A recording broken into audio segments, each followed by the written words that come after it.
Hey everybody, I am so excited because today I'm going to show you 10 of our family's favorite preschool and kindergarten learning activities.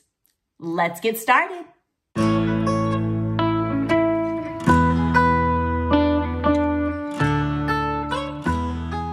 Hi, my name is Emily and welcome back to my channel, Loving My Littles. If you're new here, I'm a homeschooling mom who taught at a private school for 5 years, and now I'm at home teaching my own 3 kiddos. You know, I don't know about you, but sometimes we like to set the books aside and do games or other fun activities for learning. And so these activities I'm going to show you today are ways that you can keep your kids busy, but they're still learning and they're having fun.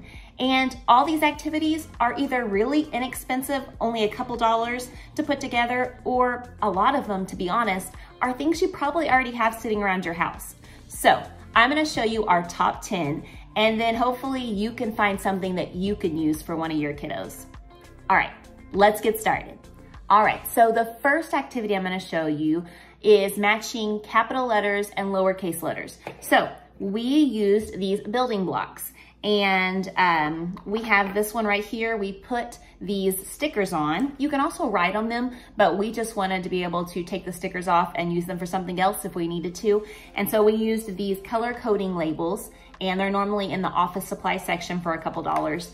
And we put them here on the blocks, and we got the lower down there, and then the capital letters are each on these individual blocks. And so they just find it, they look through all the blocks and find out which ones go together, and then they match them, and they do that for the entire alphabet. And so it definitely helps with letter recognition, and really it just takes building blocks and some dot stickers, and you have an activity that kids seem to love.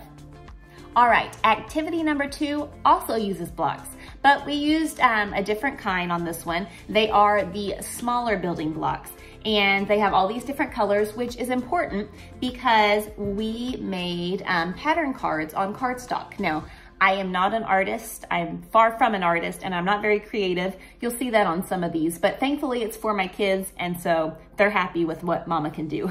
But I went through and I made different pattern cards that have the different colors on them. And so they will go through and stack in order what I have here and kind of lay it beside and go to the next one. And at the end, I'll come and make sure that they all match up. And so I normally put just enough blocks for all the pattern cards in our bag that we keep together. So it's for patterns, but then also I did write on these because they're older blocks and we have lots of them, but you can use those color coding labels, the stickers again, if you don't want to write on them. But I did 1 through 10. I actually have 10 more, that's 11 through 20. And so I have my kids put the numbers in order. And so they're working on their number recognition and their patterns all just through blocks and a few pieces of paper. And so they really seem to like this activity too. All right, next we have an activity where they're starting again to learn numbers in order and number recognition. You probably have craft sticks at your house. And even if you don't have craft sticks, they're at the Dollar Tree, so they're not very expensive. But I have these craft sticks here, and on each one, I put 1 through 9, and each one has a different number that's missing. As you can see on this one, number 4 is missing, number 1's missing. I mean, just different ones has different numbers missing. And so on this particular one, we took the craft sticks, then we took clothespins, and on the clothespin, we put the different numbers. So they have to look through the clothespins to find out which one has the number that is missing.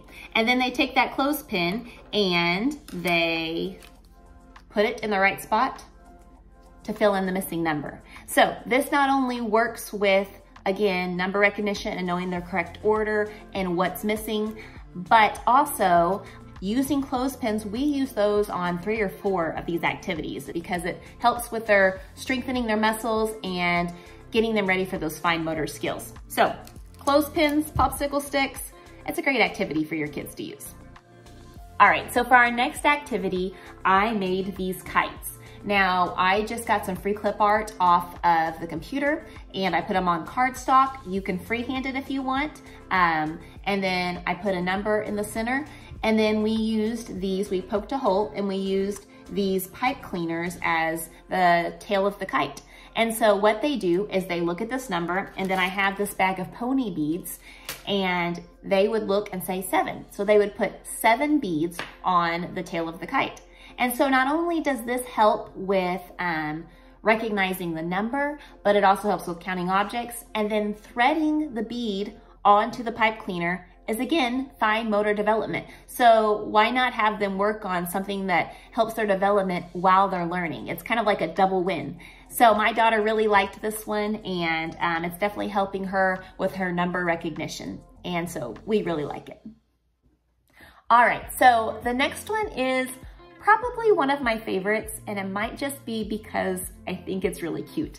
I have these ice cream cards. And so what it is I went and I got some clip art again off the computer, put it on this piece of cardstock. I also made these pattern cards. And so it's just an ice cream cone with the scoops, and they have to look at these cards. And again, it's more patterns and putting them in the right order. But this one also uses these clothespins, because I took the clothespins and I cut out circles of construction paper and put them on the back of the clothespins. And so you can look and see what color you need for what flavor of ice cream, and they try to match the pattern. And so they put them on here like this. And so not only is it, again, working on patterns and colors, if they're still needing to recognize their colors, but then also it's, again, that practicing the fine motor development and strengthening your fingers. And to be honest, I think it looks really cute. So this one's definitely a win for us. All right, this next activity involves cups, and specifically, I like to use different colored cups. Now, I'm gonna be honest, when we were planning on starting this activity, I went out to Walmart and I specifically bought these cups just for this activity. And I got them because they were all these different colors. If you already have cups at your house or even bowls that are different colors, then I would say go ahead and use those.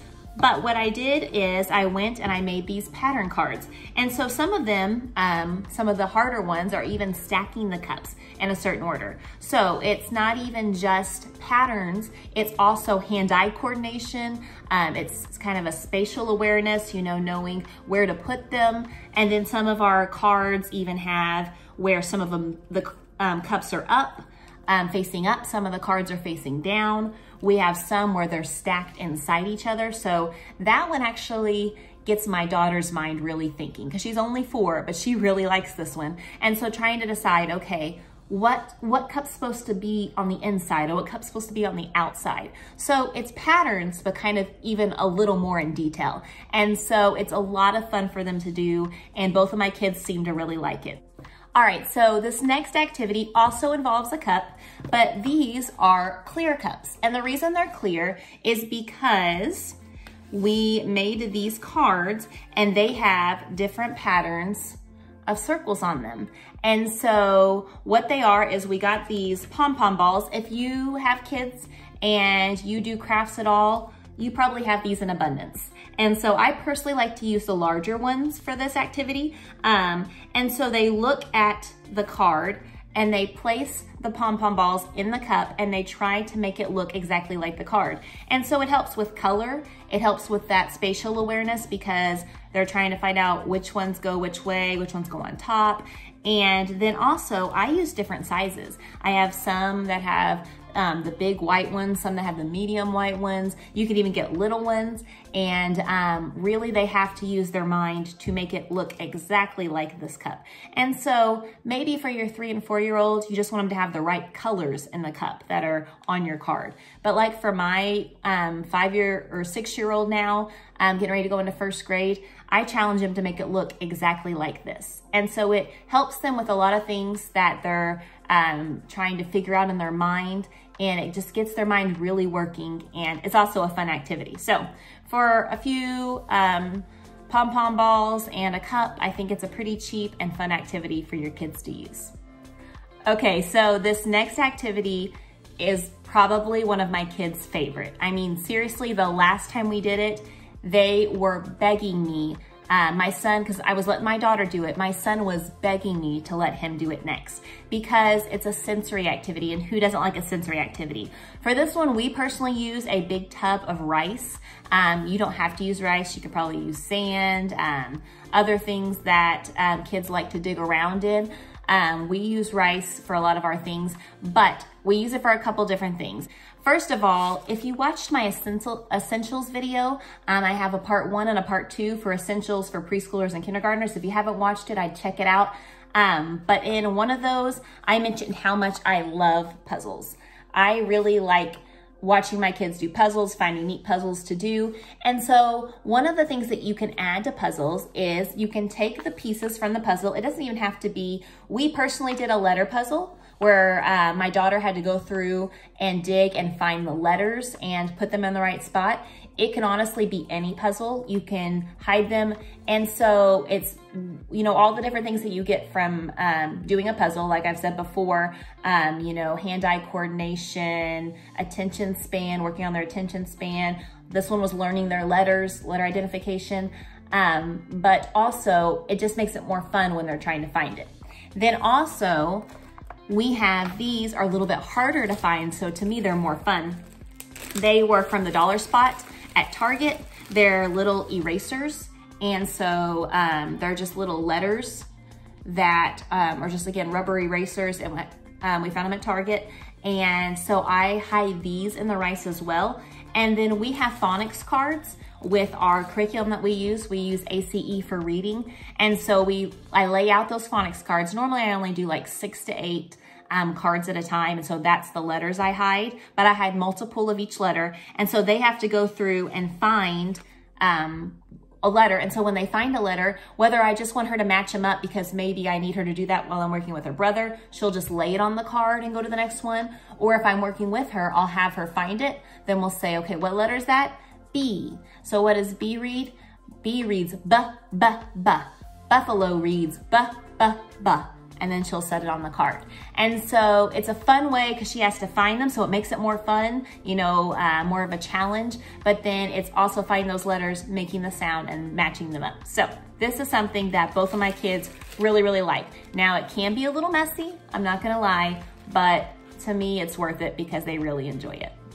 Okay, we're getting close to the end, but this is one that I think is fun to tell you about.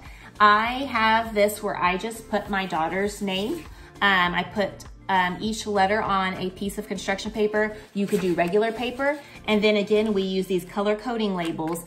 I use these for a lot of different activities, but I use it for this activity where on each sticker, I put the letters of her name. So I just, you know, write just randomly. I don't have certain colors, but each one of these stickers will have a letter from her name. And so I will have these on the wall, and she has to find all the L's and put it on this paper. And so if they're just starting out, they can put it anywhere on the paper. I challenged her to put it on the actual letter.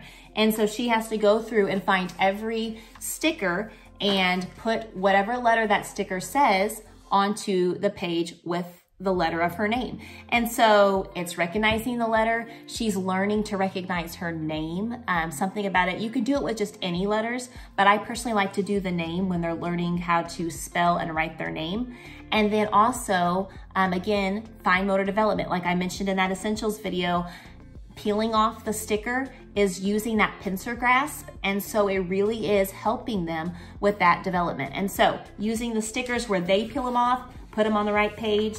It sounds simple, but she really liked it, and it's a fun activity.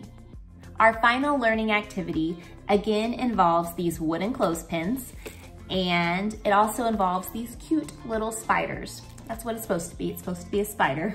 But I just took black construction paper, I cut out this shape, then I laminated them because you can also maybe use black cardstock, but you want something that's going to be a little more durable, so that way when you're putting the clothespins on it, it's not bending really easy. And then I added the googly eyes at the end and put the number on top because they're going to see the number. And for number 4, they're going to take 4 of these clothespins and they're going to make them be his legs. And so again, it's number recognition, being able to make sure they have the right amount, so counting.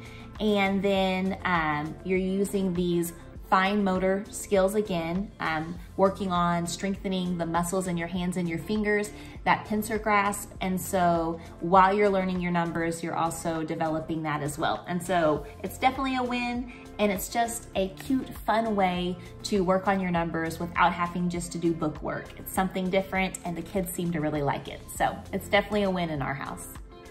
Well, there you have it. That's 10 of our family's favorite preschool and kindergarten learning activities.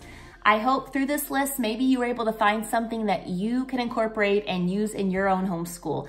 It's a great way to help kids learn, something that's inexpensive. Hopefully it was something that you already have the resources on hand at your house. If not, it's just a couple dollars at the store that you can put these together, and it's another way for your kids to learn that's not just book work. And so it makes it fun, and it gives them something different to do to learn and to develop more techniques. And so we really like using them at our house, and I hope you like using them too. If you would you hit like on this video, and would you maybe consider subscribing to my channel? I would really appreciate it. And I would really appreciate if you would join us on our next video as well. We'll see you soon. Bye.